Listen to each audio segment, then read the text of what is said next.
Takot ka na bang sumubok sa mga online business dahil ilang beses ka nang na-scam? Kaya ngayon, ayaw mo na mag-take ng risk kasi ayaw mo na namang masayang yung perang pinaghirapan mo. Bakit hindi mo subukan itong dropshipping business ng House of Franchise ng JC? Dito, makakasigurado ka, hindi ka mai-scam. At makakasigurado ka, nakikita ka. Basta sipagan mo lang ang pagpo-promote at pagpo-post ng mga products sa iyong mga social media account. Kaya po sa mga kababayan ko dyan, sa mga kapareho kong full-time mom na gusto na mag-try ng online business, subukan niyo po itong dropshipping business. Huwag po kayo mag-alala, alam ko naman po na sa iba sa inyo is walang idea kung paano gawin itong dropshipping business ng House of Franchise.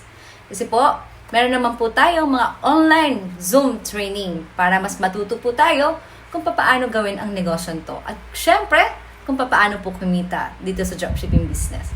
Kaya po sa mga interesado rin po na magkaroon po ng kanilang extra income, pandagdag sa kanilang ipon, lalong-lalo na po sa mga kababayan natin, ng mga OFW, message nyo na po ako.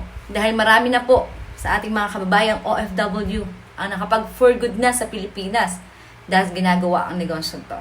Kaya na po hinihintay nyo, see you in my inbox.